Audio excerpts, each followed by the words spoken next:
I like that Mike Tyson quote. Everybody has a plan until they get punched in the face. That's right.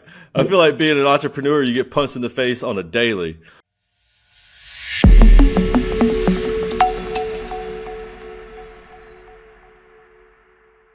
Welcome to Flight Level Zero. It all starts here. I'm Joe Peebles, your host. Welcome to the show. Guys, you already know I'm going to say it. If you are a veteran and you think you need help, please call the Veterans Crisis Line. Dial 988 and then press 1. These guys just want to get you help. They understand what you're going through. Please give them a call if you need it. All right, guys, really quick, man. I'm really excited about today's show because I've got a stellar guest. And I met him a couple years ago. I've always liked, I thought I really liked him from the get, but then I went and saw the operation that he worked at. And I've got to say, probably one of the best places I've ever been. The culture there is pretty amazing, what he set up. And I'm sure that we're going to talk about how he set this culture up and maybe what he inherited as a culture as well. But I'm really excited to have a good friend, Lee Bradshaw. Lee, welcome to the show. Hey, good morning, Joe. Thank you for the invitation. I'm excited about this as well. Absolutely, man. The first time we met, we were at a DOM meeting at your local airport, and I was talking, and I was like, anybody got any questions? You were like, can you fix fuel cells? Can you dive in fuel cells? And I was like, yeah. And you were like, all right, let's talk. After a little bit, I realized you were also in the military, and we kind of ran around the same circles in that space, man. So, dude, welcome to the show. I'm really excited to have you. Yeah, man. Couldn't be more excited. Yeah, it's good to make those connections. I tell you, when you share history like that with another person, that there's a brotherhood there for sure. Yeah, absolutely, man. So what did you do in the military? Yeah, I was a 68 Bravo, so that was a helicopter engine repair. Okay. At least in the active Army, I did that for 5 years, and then I did a little bit of time in the National Guard as a Kiowa OH-58 crew chief, 67 Victor. Awesome. So, yep. Yeah, the OH-58s, man. A lot of respect for anybody who works on helicopters because we are a meticulous bunch. And so transitioning into the business jet side of things was a very easy transition. But there is also like a lot of lax ideas about safety wire and cotter keys and stuff like that. You're like, it drives me nuts. Yeah, indeed. Yeah, man. So let's talk about it, man. Let me pull up my questions here because I've got some questions I want to make sure that I ask you, so that the guests or so that the audience knows exactly who you are, what I wanted to talk about. All right. So really quickly, man, what sparked your interest in aviation maintenance and what got you started in this field? Yeah, well, I grew up in a small farming community in southwest Arkansas, and my grandfather had a farm. And that's a great occupation there. And I had thought about doing that, but I saw him struggle so much. I said, you know what? I need to do something other than farming. And of course, as part of that, you see crop dusters flying over and interacting with those folks. And I said, man, that'd be pretty cool. And I thought about being a pilot at one time, but didn't have the resources to do that. So the quickest route for me was to join the military. And I chose the Army out of all of them. Our brothers in arms in the other branches are great. They serve a wonderful purpose, but I actually wanted a challenge as well. I wanted a physical challenge. So I said, you know what, I want to join the Army. And so talking with the recruiter, I would probably change that in hindsight and would have been a crew chief. But I said, well, aircraft engines, that sounds very interesting. So I selected 68 Bravo aircraft power plant repair. And went to Fort Dix, New Jersey, and this is 1986. And Fort Eustis, Virginia, is for my AIT. Was stationed in Hunter Army Airfield there, an offshoot of Fort Stewart there in Savannah, Georgia, for a couple of years. Went to Korea, Camp Humphreys for a year, and then ended my active duty at Fort Lewis, Washington. Wouldn't trade that experience for anything, and I probably would have been a lifer had I not got married. And I wouldn't trade that either. But as you know, married life in the military can be quite challenging. Absolutely. I had just gotten married and was shipped off to Korea. That was a tough year. Actually, my wife joined me over there for about 4 months. That's an unaccompanied tour, so she was able to that was all out of pocket, and she lived in the Ville, Camp Humphreys, outside of Camp Humphreys. So Wow. that was an experience, and then I just said, you know what, I think I chose my wife over the military. I said, in order to save one over the other, I'm going to go ahead and jump back into the civilian world. Yeah.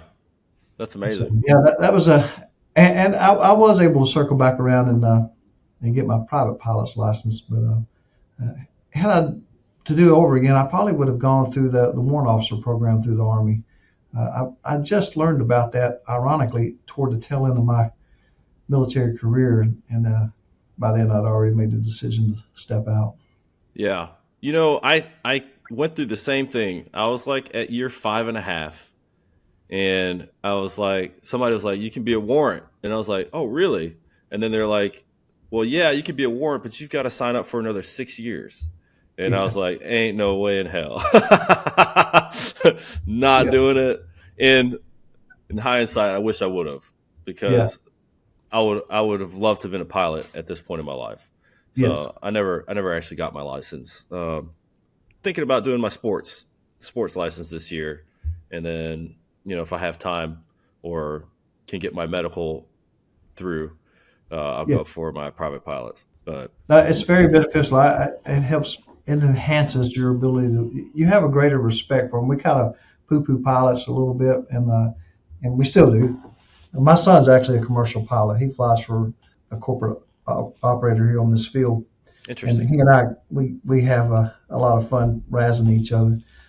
But I have a lot of respect for them because of what they do, and it's a different feeling when you're the one to control, 5,000 feet above the earth, and there's nobody to help you out. And so when the motor hiccups or there's a strange noise, you're like, okay, now I understand. Yeah, So I it's a bet. different. Yeah, and I didn't have when I was working on Apaches, because I was an Apache guy when I got into the military. We didn't fly with the helicopter, Yeah, and as a OH-58 guy, I don't know if you flew with the helicopter either, right? So they called us, they made fun of us in the Apache world, and probably in the Kiowa world too, as we weren't real crew chiefs, right? right. And then I got voluntold to be a door gunner on Chinooks, and now I'm flying in helicopters, right? And I had a Yeah, lot of respect for the job beforehand. I felt like I did, but I didn't have quite the understanding of the flight. And it is a lot different just saying, I do my work good enough to put my family on it, and then actually getting on it and yeah, flying. Like, you really got to trust your work. And so, yeah, it is a huge thing, I guess, becoming a pilot, which, I wasn't a pilot, but I was a crew member, getting on the aircraft after you finish working on it, maintaining it. And, yeah. yeah, you can't pull over at 50,000 feet to check your tires, check your engine oil, or something like that. So it's definitely a big change of perspective, flying versus just working on the ground. But I think it's a good perspective to have as a mechanic, to Oh yeah, understand, you know, what are these guys going to be going through in the event of an emergency or something like that. And also make sure that you do your work right so that everything is mechanically sound when it leaves the air, when it leaves the ground. Yeah, man. So we had started to briefly talk just before the show. We talked about this, so we're going to dive into this. There's a couple things that you wanted to talk about. One of those key things being leadership and developing the next generation. And I would love to dive into this with you. So, what are the biggest leadership challenges in aviation maintenance today that you think? well, as you know, this world of ours is in real short supply of just genuine leaders. We have managers, and those are the people who are very organized and understand, step A comes first and step B comes second, and you order the parts before you start a job, and we've got a lot of those, and they're really good people. But leaders, man, we are just hurting for leaders in every facet, not just in aviation maintenance, but practically every other profession, and in our government as well, Yeah. at all levels, at all levels. And those are the people who inspire us to do better Hmm. and have integrity and to go and to help others. And so, one of the things we're blessed here at company that I worked with, and my predecessor, he set the stage for that. He was very proactive in developing our people beyond the technical aspect. We have a lot of technical training. We're blessed in that regard, but he saw the need and went to great lengths to line up various leadership schools and training and to help this group grow. And so informally, one of my goals here is to develop a whole team of DOMs, just have many DOMs. And so while retention is key and crucial, we want to keep our people that we develop. By the same token, I bear no ill will if someone has an opportunity to become a DOM somewhere. In fact, I applaud that, encourage it. Every time there's a DOM job open in our local area, I send that email to the group and say, hey, man, this is an exciting opportunity. You guys ought to check this out. And we're fortunate that we haven't had too many takers on there. Yeah. Because one of the things we try to do here is again, informally, one of my goals is to train our group so that they're highly marketable and they can go anywhere. We compensate them so well that it's a difficult decision for them. We make it hard for them to make that leap. And if you treat them right and treat them well, then they don't want to leave. And so if you can hit those three marks, then you've won the race. And we're lucky that I feel like we've done that because the retention rate here at our organization is very high. There's 10 technicians, if you include me. 7 of us have been working here for over 20 years, and I think that's pretty incredible. Yeah, I was going through your LinkedIn this morning. It's like 1999 when you started there. Yeah. So just 26 in April. Yeah, and the team that you have built there is phenomenal, man. And you kind of mentioned in there the difference between, well, you didn't mention the difference. That's what I want to ask you about. But you got managers who are organized, and then you have a leader. And so, can you kind of explain the difference there between the two? Like, what makes a good leader? If you were to Google leadership traits, you'll get a lot of them, and they're right on. You know, vision, integrity, problem solving skills, communication skills. You know, there's a whole litany of traits that you need to have. But I think the cornerstone of that is trust. You have to be able to trust the leader and then trust your people. Because here's another truth. You can have all those things, but if you don't trust that person, you won't follow them to the bathroom, even if you have to pee real bad. Yeah. And the opposite is true. If you do trust them, you'll follow them to the gates of hell. You know, you say, hey, that person has my best interest and they're going to fight for me. And so, you know, you say the organization I built, I really can't take that much credit because my predecessor, Steve King, did an amazing job. He hired the bulk of us and he laid the foundation. He fought for us and got us compensated well and put us in those conversations. He promoted us to be in various customer advisory boards and technical committees, and I do the same thing with our group here. So what we do is, you talk about developing. We do have roles called Tech Ops Manager here, and a lot of people ask, well, why do you do that? And here's the short answer: because quite frankly, the only drawback with the company that I work with is there's limited vertical mobility. There's limited opportunities to be promoted. If I'm here, it took me 20 years to get to here. I probably got another 7 to go. So my successor, he'll probably have been here 30 years to get to the DOM site, and that's can be discouraging. Yeah. Quite frankly with you. So what we've done is we've created some layers and some positions there to give people places to move forward, because we're inside our company. We're the only aviation department Cox has. That's the company I work for. And so there's nowhere to go inside the company. The only other choice is to go outside. So we have managers here, but what we do is, even though they have that manager title, we develop them as leaders. They have opportunities to, our 2 managers actually run the floor. In fact, I try to use this role to handle the administrative tasks and some of the bureaucracy, and to remove the obstacles so that they can do their jobs. And that's what I see that this role does. There's a Yeah. lot of DOMs out there who are actively turning wrenches, and that's great.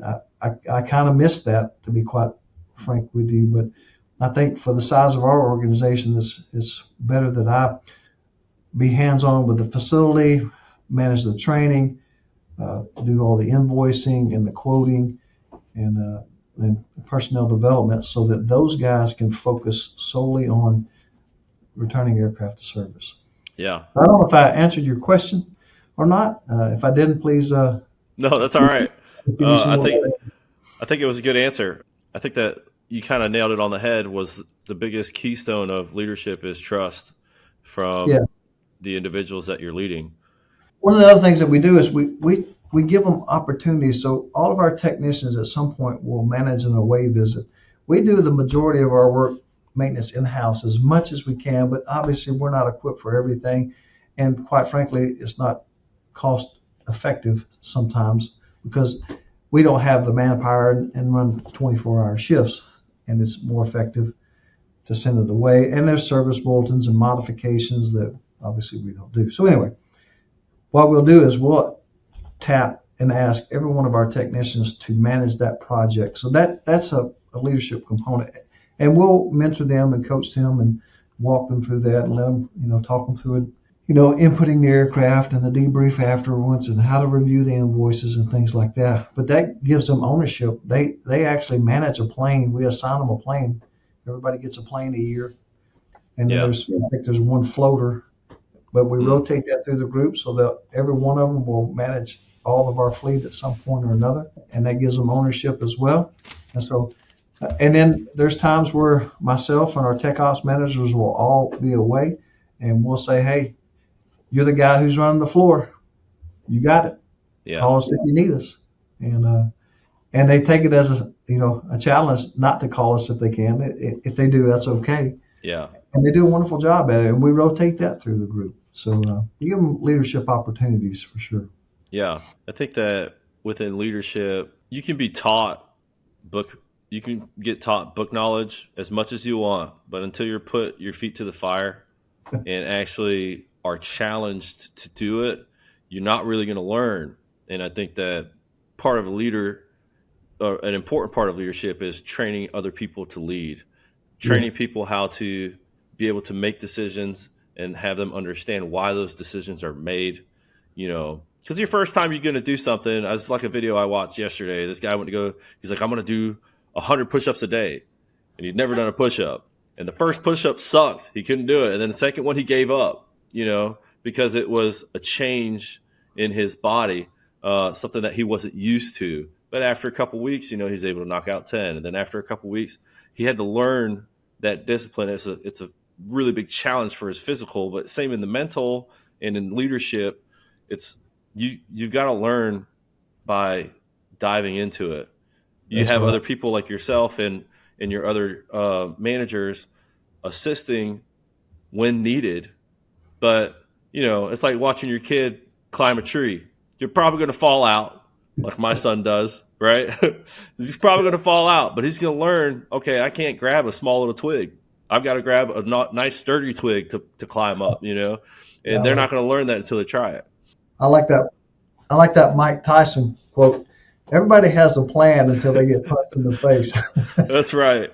I feel like being an entrepreneur, you get punched in the face on a daily. Yeah. I'm sure managing a team is the same, and then you just kind of get callous and get used to it after a while. And then some bigger punch comes after that. So, yeah, man. So what advice would you give to an experienced professional who wants to mentor younger technicians? Well, I would say look around, because there's people all around you, and probably in your environment. You can get in contact with a local A&P school. In fact, they started one here at Chattahoochee Tech. They opened one in Paulding County here, just to the northwest of us, and we've already engaged with them. We've invited them to our DOM meeting. In fact, they're coming back again, and we've challenged their other DOMs on the field to say, hey, look, let's get involved with these folks. Let's get out there and tell the students of the opportunities in business aviation. We're donating things like expired sealant and BER batteries and things like that. So they have, some show and tell items Yeah. and, but yeah, there's probably people in your local, in your work, on your staff there who are just dying for someone to show them some ropes and give them some advice. So the first step of that is to establish a relationship, no matter who it is, whether it's at an A&P school, you've met them for the first time, or someone you've been working with for 10 years, is say, hey, look, man, I'd like to show you some of the things that I learned the hard way by mistake, so you don't repeat them. And if you kind of come at it with that approach, they're fairly open to that. Yeah. If you eat a little bit of humble pie and say, hey, look, I see what you're doing, and let me tell you how I almost cut off my finger or almost, damaged an aircraft. Yeah. Let me show you how not to do that. Yeah. And they're fairly open to that. So it's all on the approach, probably. Yeah. There's other opportunities. In our state, you're probably familiar with the GBAA, Georgia Business Aviation Association. You can be on their committee, and they have a scholarship program. You can recommend scholarship. Go to your local high school. They have career day and volunteer to go in and tell them about. We've had tours of high school students come through our hangar here, and we'll have them shadow us for a day doing an inspection. There's a whole variety of things that people can do to get involved. It really just requires you to get off your duff and do it. Yeah, you can talk about it all you want. I will say, so my kids, last year, one of them was still in elementary, but I used to go to the elementary school and do career day for them and talk about BizAv. And it was so funny, man, because whenever, even from a kid all the way to an adult, most people just think pilot. Yeah. And they don't understand that there's so many opportunities in business aviation, from facilities maintenance to catering to, customer support, like all these different spaces where they can actually be use their talents in the space. But yeah, I never, every time I went, man, I would always feel like a little weird talking to a bunch of fifth graders or fourth graders about BizAv, but it was something that I needed to do. And afterwards, I was like, man, I really enjoyed that. And so, you having conversations with kids is a lot different than having conversations with a little bit, high schoolers and college students. But, if you are interested in doing, try elementary school. It's pretty easy. You kind of get the jitters out, talking to a bunch of kids. They're going to have a bunch of crazy questions, which is always fun. So, if you're interested in doing something and you don't know where to start, maybe start at your kid's school on career day would be a pretty good idea. All right, man. So we kind of mentioned this a little earlier, right before the show. You had a coworker of yours who talked to you a couple years after you guys worked together, and you said that was like a pivotal point in your career. Can we talk about that? Can we dive in that conversation? Yeah, and this kind of all ties in what we've been discussing here. You don't realize the impact that you have on other people just by your day-to-day interactions and how you encourage them and some demystifying. There's a lot of mystery, or what seems to be people who don't know aviation, and they want to see the airplanes, and we can kind of help them out with that. But I had a coworker, and I was at the tail end. So after the Army, I worked at the Hawker Beechcraft Service Center there in Little Rock, Arkansas, and I had I basically turned in my notice, and I was moving to Gulfstream in Savannah.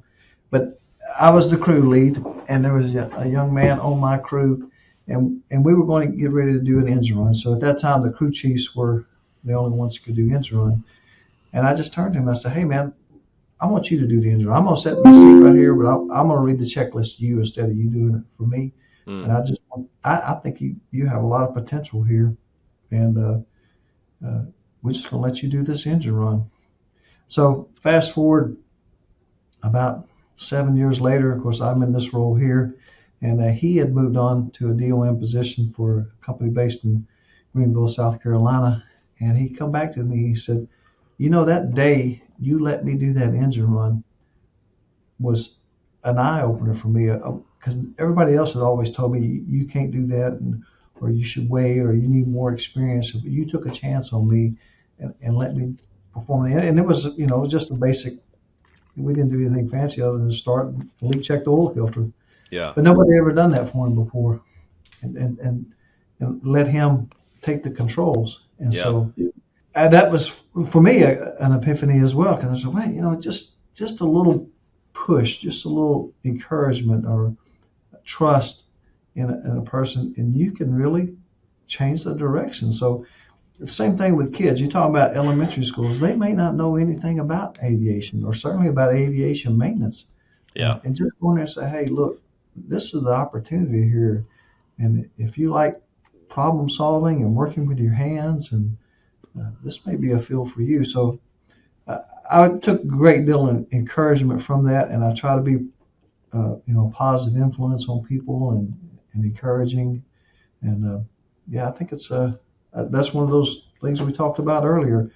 You can help the next generation just by being helpful, being a servant, and seeing potential in guiding them. Yeah. Why do you think that small little act made such a huge impact on his life? I have an answer, but I'll let you answer that. Here he is.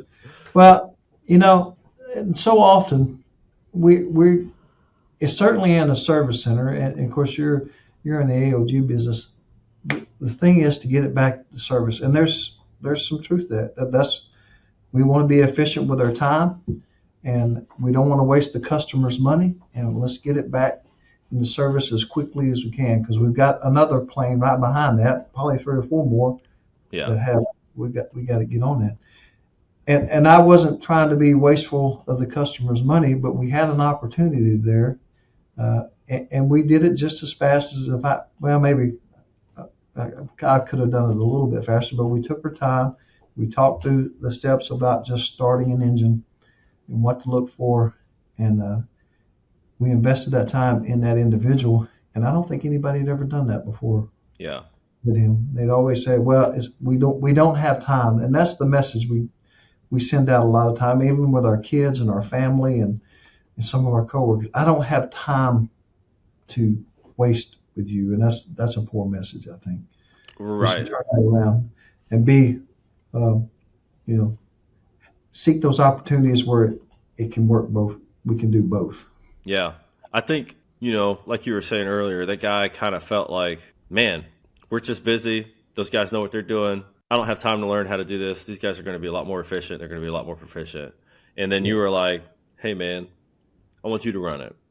I'm sure Yeah. it took him back for a second. He's probably like, me? I think we kind of get into that space sometimes where we just never get the opportunity. And then when somebody does present it, it's pretty life changing, It is. And for you, it was just like, you're going to run this engine, I'm going to tell you a couple things. We're going to get through this. But for him, it was like, man, this guy's giving me an opportunity to learn something that I don't normally get. For my guys, as soon as they start working for me, no matter what their level of experience, we're doing OJT. I need to get them prepared to run engines and taxi an airplane. So we're doing 40 hours of engine runs as soon as we can, and we're only doing it when we have to run engines, But during those engine runs, we're doing 40 hours of training. I want to make sure that they are capable of understanding everything about this engine, turning it on, emergency procedures, and all that. And once I give them that opportunity, you can see the change almost immediately in their Yes. attitude towards work. They're like, Yes. man, I love this place. I've never got to run an engine. I've never had this opportunity. And not Yeah. only is this guy showing me that, but he's my boss. He's my direct, supervisor as well. And so it's like, man, it's kind of like what you were saying, building that trust with the individual, but also showing that you do care about their knowledge. You want them to be able to make that decision. And I need to be able to trust that when they're running that engine by themselves, they know what to do, Yes. So it's a twofold there. No, I love it. I love it, man. All right. If you need to answer that email, you can, No, no. or a phone Dedicated this call. time to you, man. We're good. Okay, cool. Just wanted to make sure. Thank you. I appreciate it. All right, man. So we also kind of talked about resilience and growth through challenge. And I did not know this about you until you wrote me that you're in the Ironman competitions and stuff like this. So let's talk about that because I'm all about it. So you found lessons in endurance sports. Can you talk about competing in Ironman races and how that shaped your mindset? Well, actually, it's, it was a dare, and that's Okay. how. So Nice. we have a we have one of our pilots is a young guy, and that dude is just a flat out beast. Okay. And so he's done. I think he's up to 5 Ironman. He's done the one in Hawaii, Kona, which Okay. is the granddaddy of them all. And you use the word compete, and he's actually competing. I'm just trying to complete the Just thing. yeah, So just finish. I'm just trying to. So Yeah. anyway, there's a couple of us who are cyclists and runners, and so he threw it down. He said, "I want to see if you guys can do an Ironman," and there was 3 of us who did it. Uh, and this guy's, I think he's 38. This was in 17, so he was in his early 30s at the time. Of course, the year that I did mine, I was 49. And so it was the year before. I trained for an entire year. I had always been a runner out of coming out of the military, so I've been Yeah. doing the PS3 race every year consecutively for the last 25 years. And I had gotten into cycling, so I had done a charity ride and did a 100-mile bike ride. They called it a century ride. So I'd done that a couple of times, and I said, well, I'm almost there. The swimming was a little bit different. I said, I like to swim. I can swim, but I didn't understand the scope of that until I had started. And so it was a journey, and I did it progressively. So in triathlons, there's things called sprints, the Olympic distance, half marathon, half Ironman, and a full Ironman, and the links grow as you might expect there. So the first step was to do a sprint, which was like a 400-yard swim.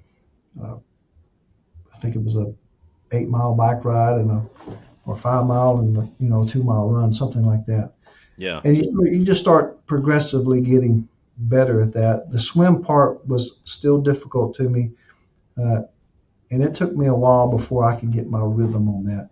I remember doing an Olympic distance, and I was like second to the last out of the lake. We did it up here at Lake Hart. That was a Hartwell, I think, and that was terrible. They come to me and said, "Do you need me to pull you out?" I said, "No, I'm okay. I'm just Yeah. getting the rhythm down. I could get about 4 or 5 strides, and then I had to stop and catch my breath. So that took a long time. Yeah. And then the half Ironman, we did that in Pound Mountain. So there was 3 of us that our friend challenged, and the other guy, one guy was my age, and the other one was younger. And the younger guy, he could run circles around us as far as like running and cycling and even swimming. But I didn't think he managed his energy well. And this is talk about resilience, because he and I did the half Ironman together. And man, he blasted through the swim and the bike ride. In fact, as I was coming up for the bike ride, he was standing there. I was like, oh my goodness, he is already finished. Yeah. And he didn't say anything, and I didn't ask because I was in the transition period and off doing the run. But what had happened is he had to tap out because he was vomiting so much he couldn't keep fluids down. Oh wow. And here's the lesson that I learned from that. What he was trying to do was to run the pace as the first guy, the beast I was telling you about. Yeah. In triathlons or any other event, what I learned, and my recommendation is run your own race. And so that's what I did. I just ran it's not the fastest, it's not the most glamorous. In fact, when I did my full Ironman, I did it with the beast, I call him. Yeah. And he finished the entire thing by the time I had finished the bike ride. So I still had another marathon. I still had 4 hours to go. He was that fast. Yeah. But it would have been a colossal mistake to try to keep up with him. I would have hurt myself or worse. And I just run my race. I had finally got the swim down at that point. Yeah. It took me several months of discipline and trial and error to get my breathing right so that I can, of course, at 49 and slightly overweight. I'm not the optimal body size for that. And so, you know, the lesson there for me was manage your energy appropriately because the other guy didn't. Yeah. Run your race, not someone else's, Mm. and be strategic about that. So I had mapped that out in my mind, and I'll be honest with you, I walked half the marathon. In total, it's 140 miles, and Yeah. that's quite a bit. So you Mm-hmm. have 17 hours to complete that. I think I did it in 15:24. So I had some time to go. But had I run someone else's race, or had I tried to rush through that and try to run through the first half of the marathon without managing my energy, I probably would have had to tap out. Yeah. And that's not the goal. Yeah. And the other thing I learned about triathlons is this, and applies to your career and practically everything in life. I heard this piece of advice and I thought it was very good.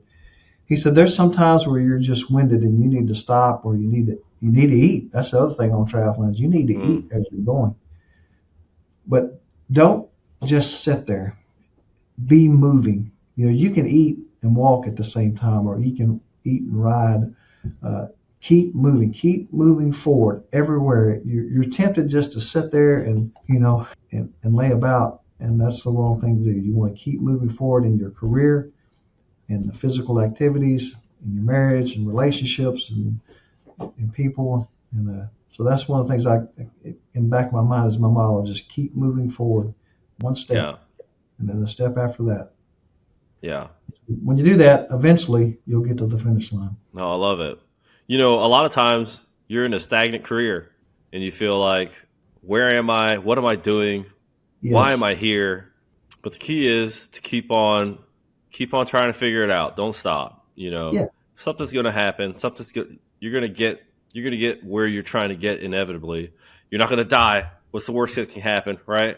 It's just tough right now. And sometimes those tough times are a week. Sometimes those tough times are a month. Sometimes those tough times are a year, you know, but you're going to get through it. But you got to keep moving, because once you start to lay down, you're out, you'll get DNF'd, DNF. If That's you don't right. know what DNF is, you did not finish. Yeah. But yeah, you're Yeah. going to, your muscles are going to start tensing up. It's the same with your mental capacity. Your mind's going to start shutting down. You're going to start really believing that there's no way out. But if Right. you keep moving and keep advancing, you're going to get where you're trying to get. I know life is tough for a lot of people. I think that's one of the biggest things about life that sucks is it's tough. It doesn't Yeah. matter what you're doing, where you're at in life, what career you have. Stuff sucks, man. And stuff never goes to plan. And just understanding that's part of the process, and to keep moving while you're in those suck times. There's going to be a good time, and those great times wouldn't be so great if stuff didn't suck. That's Uh, right. but I love the fact that you said run your race. So triathlons, all this stuff. Yeah, you can't run other races, but it's the same in life and in career. You might look over and see somebody doing way better than you are right now, and you might be trying to keep up with their pace. But unless you understand what you're trying to do and figure out your strategy in your life, figure out your plan, take some time, think about it, figure out where you want to be, what's going to make you happy, you're not going to be able to run your own race. So you got to understand what you're in it for, what you're trying to achieve, and follow your path. There might be some other people in that space that can kind of help you and guide you and mentor you, but they can't do it for you. You've got to That's do it right. yourself. But you're also, it's called keeping up with the Joneses. That's what a lot of people call it. Yeah. Just trying to do what they're doing, trying to look like the way they look, and with Instagram and, Facebook, and Facebook is like for us, if you're a kid, you don't even know what Facebook is these days. But if you're looking at all these other people, man, their lives look fantastic. Their lives look great because they're showing all the highlights of their life. You're trying to keep up with all this crap. But Yeah. where are you? What are you doing? What are you doing for yourself? Are you moving, or are you just stagnant? Are you figuring out the next step? Are you planning what you're going to do in your career? These are things that you have to figure out for yourself, and you've got to run that race for yourself because nobody else is going to run it for you. Man, you said it perfect, and I agree with you. I heard a good saying the other day. It says, "Comparison is the thief of joy," because Mm, all too often we're looking, just like you said, oh, look, he's driving this vehicle, or he has that, or he's doing this, and it looks all glamorous, but we all start at a different position, and we're in a different phase in life, and I think it's a dangerous yeah. trip to do that. Yeah. That's the great thing about America is we're the land of opportunity. You have opportunity to do Yeah, whatever you want with yourself, but you've got to put in some work. that's right. You've got to run your own race. And if you don't, then there's no one else to blame. You know, Yeah, awesome. you had mentioned my rafting story. I had put that down in my notes there, and I heard a Yeah. good heard a good sermon the other day. It was actually a Christian sermon, and the guy was talking about he went on a whitewater rafting trip, Mm, and the guy said, "Hey, look, there's probably about an 85% chance you're going to end up in the water, okay. and uh, and when you do, you're probably going to find your way to some rocks or something like that, and we're going to come get you. We're going to get you. We're going to be there for you, and I'm going to throw you a life preserver here. But here's the deal: once I throw that life preserver, you're going to have to put it over your head and around your shoulders. I can't do that for you. I could throw that thing and ring it around your neck, but it's not. If I try to pull you, it's just going to pop off." Yeah. And this is the phrase that he used: you have to be an active participant in your own rescue. So there's going to be people out there who's going to help you, who want to mentor you and tell you about scholarships or job opportunities. But just as you mentioned, you said it, you have to do it yourself. You have to pull the life preserver over your head. You have to apply for those scholarships. You have to apply for those jobs. You have to make the effort. And you have to be an active participant in your own rescue. If you want that, you got to work for it. They're Yeah. just not going to. We can't pull you everywhere. Nobody can pull you everywhere. So Yeah. No, that's awesome. That's a great analogy to life, to career, to business, to yeah, anything. You gotta put it on yourself. we live in a great country, and there's so many opportunities. Say you're like me and you didn't have the financial resources to go to college. My family didn't. The military is a perfect opportunity. You can get almost a full ride, Hmm. not to mention going to college while you're in there. There's really no excuse for people. There's scholarships. There's people out there wanting to help you. Uh, you should be able to succeed if you're willing to put forth the effort. Yeah. Yeah, for sure. Or you could be like me and do your entire time in the military and not use your school, right? And I Right? should have, because there was Yeah. no way that I could go to school. And now I'm like, crap, I missed my opportunity. My fault, right? Yeah. Yeah. I'll own that. I did 2 or 3 semesters and I should have done the full ride. I had the Right. opportunity to, but I missed that chance for myself, right? So Well, no one hey, else to blame. that's all right. But you learn for that, For and you sure. move forward, and so that's okay. For sure. Yeah. And I like that. It is okay. You're absolutely right. You're going Yeah. to be just fine. You're going to figure it out. These life changing decisions don't. You know, they're not life changing. Not all the time, but Yeah. learn from your mistakes. And one way that I look at life, and I've looked at life for like this for a long time. I'm going to mess up today. As long as I don't have the same mess up tomorrow, I'll be fine. So learn Keep from your moving forward. mistakes. Yep. Yeah, Keep for moving sure. forward. I think it was. I think a friend of mine or a mentor of mine said, "Fail forward." Yeah. You know, so you might fail. Figure out where you failed. Don't do it again.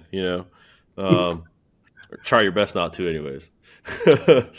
Man, I love it. Last question for you: if someone feels stuck in their career right now, what's one piece of advice you'd give them, Lee, to keep moving forward? Well, just as we had mentioned, there's a whole variety of scholarship opportunities out there. The MBAA, the GBAA. You can apply for those, and again, be an active participant in your own rescue. Maybe your employer doesn't have the budget for it this year or next year to send you to school, and that happens sometimes. The other thing I think is very important is networking. I'm not a social media guy. The only thing that I have is LinkedIn, and the only reason I have LinkedIn is for the networking opportunities. I think networking is a critical component What you and I talked about at the beginning. We met at a DOM meeting, a networking Yeah. opportunity. You told us about the services that you provided. Had you not been there that day, I would not have known, and Yeah. would not have started this journey that we're on. Networking is key, and how you treat people is how you open the door to that. If you treat people right, they'll actually look for opportunities for you. Absolutely. I've, I've recommended your services to other operators in our area. I say, hey, check out Joe Peoples and his group. They can help you out because you did a good job and you treated us right and you're a cool dude. I Just appreciate that. don't be a. It sounds almost stupid to say out loud, but don't be a jerk. Yeah. People want to be a jerk these days, and Yeah. it just doesn't help any situation. For sure. You know, I'm not a social butterfly. Going to NBAA or GBAA for me is there's a lot of anxiety walking into these places. I don't know anybody, you know. Yeah, And so if you're in that space, you're out there listening to the show and you're like, man, I don't want to go hang around with a bunch of people I don't know. I get it. yeah, It's not easy, but you go one time, you don't know anybody, you might meet one person. You go the second time, you might meet another person, but you'll see somebody you know, probably, you know, and then you just keep on going and you start building friendships and relationships. Like I saw you at NBAA in Vegas, you and your team, and I met a couple of other people right there in that little circle that we were talking at dinner. And that was really cool, man, because I never met those guys. And it was really a lot easier conversation because I knew you and I knew your two guys that were with you. And then you guys were like, hey, this is this guy and this is this guy. And we just yeah, all started talking and having, good cordial conversation. And that's what networking is about. It's not just business. Don't get it twisted. I'm trying to make friends too. I'm trying to meet people, let them understand who I am, get to know them a little bit, understand them a little bit. And that's what networking is. It's like making friends for adults is what networking is. And yeah, and it works out. And the great part about is, like you were saying, you're going to find opportunity in these spaces, whether you're looking for it or not. There's going to be somebody who's like, hey, man, I met this guy. He does this. You guys are looking for a guy. You should call this guy. You yeah, know, you never know. You never know what opportunities. So if you're not networking, you're not involved in any of the regional forums or, NBAA, or like even if you're not involved with like if you're a veteran and you're not involved with your local VFW or yeah, something like that, like try to get involved with these groups. I know it seems like a really big ask for you to show up not knowing anybody. But that's the hardest step. After that, it gets easier and easier. You start to make friends, and then you start to fall in love with this thing called networking, and it can change your life. So I highly recommend it. Lee, this has been a fantastic interview. I'm super excited about this. I think that my audience is going to take a lot away from this conversation. And I love having a veteran on the show. I love having a fellow maintainer on the show. And so this has made my day freaking phenomenal. I'm super excited about awesome. Well, thank you. it. Gladly. um, yeah, absolutely. To recap, guys, we talked about impact leadership and mentorship, the differences between what a leader is and what a manager is. We dug into resilience with the mindset of what it takes to do an Ironman and how we can incorporate that into other sections of our life, not just in sports or in endurance sports. Uh, and I think the main takeaway today is like the power of personal responsibility in achieving success for you is in your hands. That power is yours. You got to run your own race. I love that. I'm going to make a shirt that says "Run your own race." Great. Yeah, great summary. That's good. Yeah, man, I love it. Lee, where can people find you on LinkedIn? Is it just Lee Bradshaw? Yep, Lee Bradshaw. Yeah. Just plug it in there and Awesome, look me up, connect with me, and I'm usually at the NBAA events. I'm fairly involved with that and awesome, GBAA as well. So look me up. I'd be happy to meet you and talk to you and see how we can help one another. fantastic. We'll have all that information in the show notes so that if you want to find Lee, connect with them. You can connect with them there. Again, thank you so much, Lee, for coming out, guys. That's the show. This is Flight Level 0. It all starts here. If you like the show, if you think it's going to help somebody out, if you know somebody that maybe needs to hear this message, please like, share, let them know about the show. That's how we grow. That's how we get this message out to people who need to hear it. Thank you, everybody, for listening. I'm Joe Peebles, your host, and we're out.